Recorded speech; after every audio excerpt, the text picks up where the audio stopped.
चांगलं काम करणारे शशी कोचळे सरांचा सन्मान जोरदार टाळ्यांच्या प्रचंड गजरामध्ये या ठिकाणी सत्कार सन्मानाला शुभेच्छा या ठिकाणी देऊया. तिला सन्मान होतोय रहीम शेख बॉडी बिल्डिंग. टाळ्यांच्या प्रचंड गजरामध्ये सत्कार सन्मानाला शुभेच्छा द्या.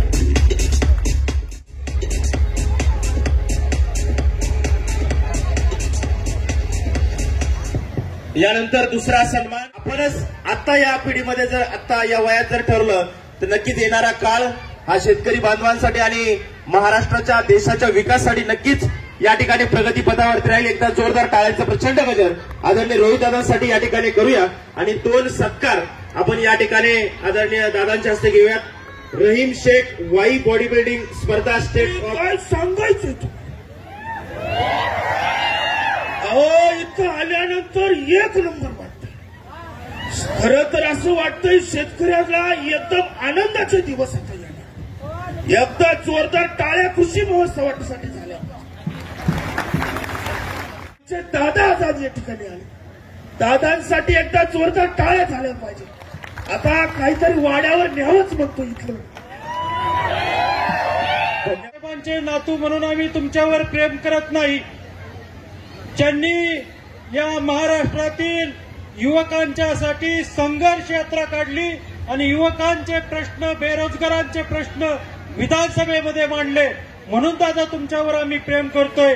आणि यानंतर ज्या वेळेला 40 चोरांनी 40 लांडग्यांनी 40 गद्दारांनी पवार साहेबांच्यावर आक्रमण केलं होतं त्यावेळेला एकच महाराष्ट्रातील सिंहाचा बिचारा आक्रमक होऊन तुटून पडला होता आणि पक्षनिष्ठा या महाराष्ट्राला आपण जाऊन दिली होती. अशा प्रकारच्या दोन विचारावर आम्ही तुमच्यावर प्रेम करतोय आणि राष्ट्रमाता अहिल्यादेवी होळकर यांच्या पदस्पर्शानं पावन झालेल्या पवित्र भूमीतून महाराष्ट्राच्या विधानसभेमध्ये विचारवंत आमदार आलेला आहे म्हणून तुमच्यावर आम्ही प्रेम करतो. आपण जपूवा आगा बाबा गंगे नुसता दणकाळे आगा बाबा कुणाचं पोरगर ते एक नंबर बघतोय प्रदर्शन. एकदा टाळ्या झालं पाहिजे तिच्या भाई. धन्यवाद. थँक्यू सो करतो आणि यापुढेही युवकांच्यासाठी आमच्याकडून हीच पुढे वाटचाल आमची एक त्यांना व्यासपीठ देण्याची राहील. त्याचबरोबर या ठिकाणी हे कृष्णामाईचा लोगो आपण पाहताय तर येणाऱ्या काळामध्ये युवकांना एक उद्योजक म्हणून उभं करण्याचं काम हे आमच्या टीमच्या वतीनं आम्ही घेतलेलं आहे. त्याकरता निश्चितपणे एक या मोठी समस्या आहे युवकांची बेरोजगारीची तर कुठेतरी स्वतःहून एक युवा उद्योजक उभं करणं हा मानस आमचा आहे आणि त्याकरता सर्वच जण एकत्र येऊन काम करूयात आणि या ग्रामीण भागाच्या अर्थव्यवस्थेला एक चालना देण्याचं काम या ठिकाणी आपल्या सर्वांना करायचंय. तरी देखील पुन्हा एकदा फारसा आपला वेळ न घेता या कृषी महोत्सवामध्ये सहभागी झालेल्या सर्वच युवकांचं पुन्हा एकदा मी मनापासून या ठिकाणी स्वागत आणि अभिनंदन करतो आणि थांबतो. जय हिंद, जय महाराष्ट्र. भाषण म्हणून माझ्याकडे पाहिलं जातं. शेतकऱ्यांचे प्रश्न मांडण्यासाठी माझ्याकडे पाहिलं जातं.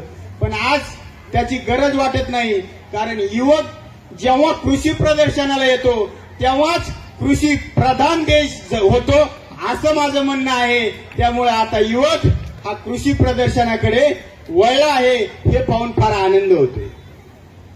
त्याचप्रमाणे चिलेपिले या ठिकाणी फार मोठ्या प्रमाणात आहेत. इथं जर मी प्रश्न विचारला का तुम्हाला पुढे जाऊन काय व्हायचंय तर मला नाही वाटत एकही हात पुढे येईल की मला शेतकरी व्हायचंय. होईल का? पण तुम्हाला या ठिकाणी आज सांगून जातो येणारा काळ हा फक्त शेतकऱ्यांचा काळ असणार आहे. आपण पाहतोय लोकसंख्या झपाट्याने वाढतीये, रस्ते झपाट्याने वाढतायत, इंडस्ट्री झपाट्याने वाढतीये, पण आपली शेती वाढतीये का? शेती तेवढीच आहे, फक्त लोकसंख्या वाढत चालली आहे. आणि या सर्वांचं पोट भरण्यासाठी आता शेतकऱ्याची फार मोठी गरज या भारताला आणि या जगाला भासणार आहे. त्यामुळे शेतकऱ्याचे दिवस हे नक्की येणार हा माझ्यासारख्याला एक आत्मविश्वास. उत्सवाच्या निमित्ताने आज युवांना चांगलं व्यासपीठ मिळावं यासाठी इथं युथ फेस्टिवल घेण्यात आला आणि या कार्यक्रमासाठी आवर्जून उपस्थित असणारे आणि ज्यांच्या पुढाकाराने आपल्या सर्वांना एक चांगलं व्यासपीठ मिळालं असे डॉक्टर नितीनजी सावंत, तसंच इथं उपस्थित असणाऱ्या सामाजिक क्षेत्रामध्ये चांगलं काम करणाऱ्या शैलजाताई खरात, तसंच सुनीलजी यादव, शैक्षणिक क्षेत्रामध्ये ज्यांचं कार्य हे चांगलं आहे असे अनिरुद्ध भाऊ गाढवे, स्वप्नीलजी क्षीरसागर, विलासभाऊ दुधाणे, सुरेशजी शेळके. मी त्यांना सांगितलं तुमचं कार्य चांगलं आहे. खऱ्या अर्थाने शेतकऱ्याच्या हितासाठी, पुढच्या पिढीच्या हितासाठी तुम्ही व तुमची पूर्ण टीम राजकारण बाजूला ठेवून चांगलं कार्य करता. तुमच्या त्या कार्यक्रमाला मी नक्कीच येणार. गेल्या वर्षी आलो होतो, यंदाही आलो. जेव्हा एखादा व्यक्ती, एखादी संस्था चांगलं काम करत असते तेव्हा त्याला पाठिंबा देणं, ताकद देणं, त्या कार्यक्रमाला जाणं हे फार महत्वाचं असतं आणि या कार्यक्रमाला येऊन मला खूप मनापासून आनंद झाला. सरकारकडनं सुद्धा, ज्याच्यामध्ये सरकारी विविध संस्था यांनी सुद्धा या कार्यक्रमाला नेहमीप्रमाणे पाठिंबा दिला. सर्व अधिकारी इथं उपस्थित आहेत, त्यांचे सुद्धा मी मनापासून आभार व्यक्त करतो. या लहान मुलामुलींना बघून मला माझे शाळेचे दिवस आठवले. व्यासपीठावर येऊन कला सादर करणं सोपं नसतं. आयुष्यात जेव्हा मला पहिल्यांदा भाषण करण्याची संधी दिली गेली, जरी ती मिळाली, तेव्हा 5 शब्दाच्या पुढे मी काही बोलू शकलो नव्हतो. कारण का व्यासपीठावर आल्यानंतर पुढे आपले मित्रपरिवार असतो, पालक असतात, शिक्षक असतात, आसपास परिसरामध्ये राहणारे लोक असतात आणि यांच्या समोर कला जर सादर करायची असेल, भाषण करायचं असेल तर त्याला खऱ्या अर्थाने धाडस लागतं. आणि आमचे जे लहान बंधू आणि भगिनी इथं येऊन फार कॉन्फिडन्सली त्यांची कला सादर करत होते. एकदा जोरदार त्या सर्व लहान मुला मुलींसाठी टाळ्या वाजून त्यांचा सत्कार हा आपण सर्वांनी अशाच कार्यक्रमामध्ये सहभाग घेतला होता. 10 दिवस मनापासून डान्स शिकलो, पण स्टेजवर आल्यानंतर जे काय 10 दिवस शिकलो होतो ते सगळं विसरून गेलो. त्यामुळे आमचा ग्रुप वेगळंच काहीतरी करत होता, ते खरं करत होते जे काय करायचं होतं ते, आणि मी तिसरंच काहीतरी करत होतो अशी माझी परिस्थिती होती. नाटकात भाग घेतला. नाटक मला जमत नाही, ऍक्टिंग जमत नाही, जे काय मनापासून करतो. त्यामुळे नाटकात सुद्धा जे जे काही डायलॉग पाठ केले होते, कुठला डायलॉग कधी बोलायचा हे सुद्धा मी तिथं विसरून गेलो. माझा एक मित्र फार हुशार होता. त्यांनी मला सांगितलं की मी माझ्या शिक्षकाला एक माझा चांगला रोल मला द्या असं सांगितलं, आणि तो रोल इतका मनापासून मी करणार, त्याच्यात एक सुद्धा चूक मी करणार नाही. मी म्हणलं वा, फारच हुशार झाला माझा मित्र. मध्ये मला झाडाचा रोल करायचा, म्हणजे नाटकात फक्त झाड म्हणून उभं राहायचं, बाकी काही करायचं नाही, असा माझा तिथं मित्र होता. त्यामुळे इथं येऊन कला सादर करणं त्याला एक धाडस लागतं, आणि हे धाडस जर मुलांमध्ये कोण आणत असेल तर त्यांचे पालक आणि त्यांचे शिक्षक आणत असतात. त्यामुळे सर्व पालकांचे आणि शिक्षकांचे सुद्धा मी मनापासून इथं आभार व्यक्त करतो. तर या व्यासपीठावर येऊन देशासाठी एखादं गाण्याचं सादरीकरण करणं, त्याच्यावर डान्स करणं, नाहीतर नर्सिंगच्या ज्या मुलामुलींनी इथं डान्स केला त्याच्या मागे खूप चांगला हेतू आणि विचार होता. मोबाईल आणि सोशल मीडियावर त्यांनी इथं सादरीकरण केलं, अतिशय सुंदर सादरीकरण त्यांनी केलं, त्याच्या मागे मेसेज चांगला होता. त्याच्याच बरोबर मी त्यांना विचारलं की त्याची कोरिओग्राफी कुणी केली, तर सर्व मुलामुलींनी त्याची कोरिओग्राफी केली होती. मी खरंच त्यांचं अभिनंदन करतो. अतिशय चांगला विचार. त्यानंतर मला मोबाईल घ्यायचा होता, बघायचं होतं कुठला मेसेज आला आणि काय चाललंय, पण म्हणलं आत्ताच एक चांगलं सादरीकरण झालं, आपला मोबाईलला हात नको लावायला.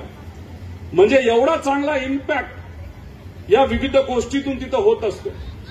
पण याला व्यासपीठ सुद्धा द्यावं लागतं, कारण का आपापल्या जिल्हा परिषद शाळेमध्ये छोटेसे कार्यक्रम तिथं असताना शिक्षक मनापासून घेतात, पालक सहकार्य करतात.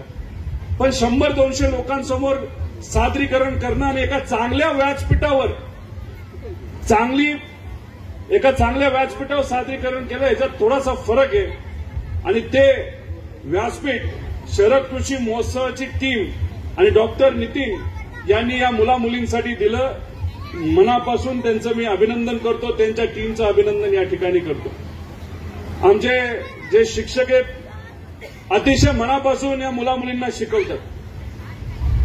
जिल्हा परिषदच्या शाळांची परिस्थिती कम्प्युटर आहेत, चालत नाहीत, पण शिक्षक स्वतःच्या पगारातून नाहीतर पालकांना विनंती करून, सरपंचांना विनंती करून पैसे कसे तरी ते गोळा करतात. शाळेमध्ये ज्या ज्या काही गोष्टी तिथं लागतात त्या तिथं दिल्या जातात आणि मग त्याच्यातून ते सर्व मुलामुलींना आपल्या मुलामुलांसारखं तिथं शिकवतात. अतिशय चांगलं काम या महाराष्ट्रामध्ये या जिल्हा परिषदच्या शिक्षकांच्या माध्यमातून तिथं सुरू आहे. पण मला एकच त्या सर्व जिल्हा परिषदच्या शिक्षकांना सांगायचं की आता शिक्षणाला तुम्हाला बऱ्यापैकी कमी वेळ मिळतो आणि इतर गोष्टींमध्येच कुठेतरी वेळ आपला जास्त जात असतो. शिक्षण आणि मुलांच्या विषयापासून दुसऱ्या गोष्टीसाठी. तर येत्या काळामध्ये मला असं वाटतं की 100% वेळ हा शिक्षकांचा फक्त आणि फक्त शिक्षणावरच तिथं कसा गेला पाहिजे यासाठी येत्या काळामध्ये कुठलंही सरकार आलं तरी त्यांना तिथं काम करावं लागेल असं माझ्यासारख्याला तिथं वाटतं. जगातला 5वा नंबरचा श्रीमंत माणूस, त्याचं नाव आहे मार्क झकर्सबर्ग. म्हणजे फेसबुक ज्या व्यक्तीने सुरू केली त्या व्यक्तीने सांगितलं पुढच्या 3 वर्षामध्ये आयटी सेक्टरमध्ये काम करणारे जे मिडल लेवलचे मॅनेजर आहेत ते काम माणसं न करता कम्प्युटर, आर्टिफिशियल इंटेलिजन्स तिथं करणार आहे.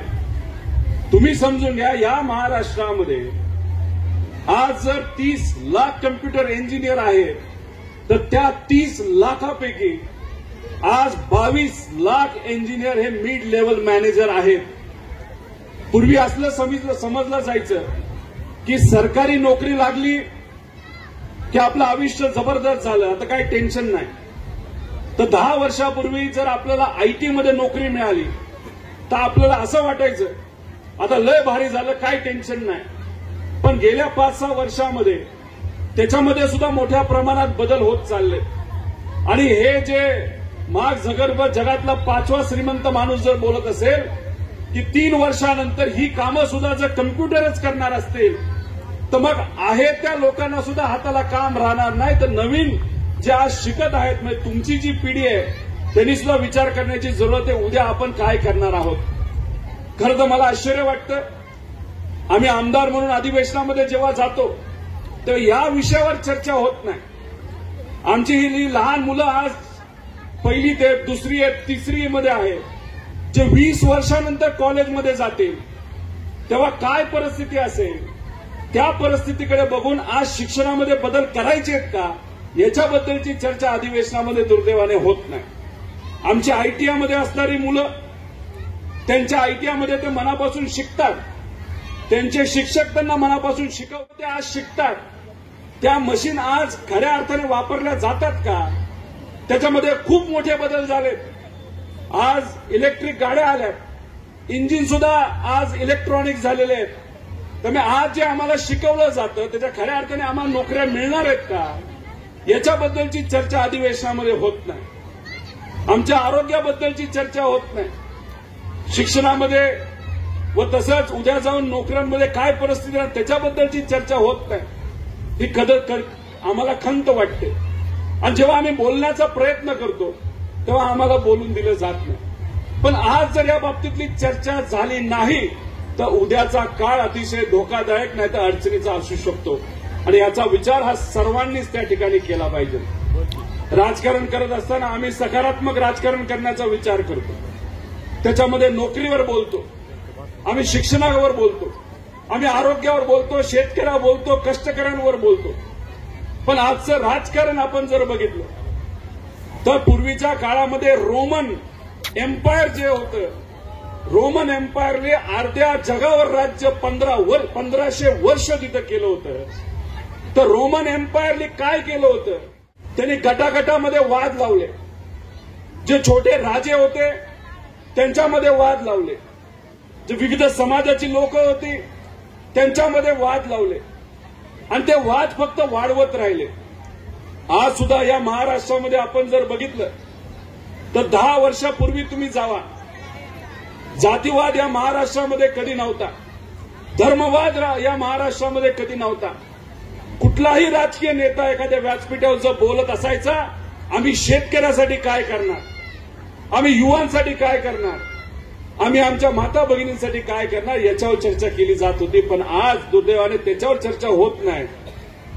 एखाद्या कुठल्या तरी पक्षाचा नेता आज इथल्या व्यासपीठावर बोलतो आणि त्याच पक्षाचा दुसरा नेता दुसऱ्या व्यासपीठावर बोलतो आणि 2 समाजामध्ये फक्त वाद निर्माण केला जातो. पण जेव्हा वाद निर्माण होतो, जेव्हा दंगल निर्माण होते, जेव्हा तिथं मारामारी होती, तेव्हा जर कोण मार खात असेल तर गरीबाचाच मुलगा मार खातो आणि कोण दगड डोक्यामध्ये घालतो तो गरीबाचाच मुलगा तिथं घालत असतो. पण त्याच्यातून त्यांना काही मिळत नसतं. खऱ्या अर्थाने आपल्याला जर प्रगती करायची असेल तर आपल्याला शेतकऱ्याला मान सन्मान द्यावा लागेल, शेतकऱ्यासाठी धोरणं आणावी लागतील, मजुरासाठी धोरणं आणावी लागतील, युवांसाठी धोरणं आणावी लागतील. कारण जोपर्यंत शेतकऱ्याच्या हातामध्ये पैसा येणार नाही तोपर्यंत शेतकऱ्याचा परिवार हा प्रगतीच्या वाटेवर जाऊ शकतो.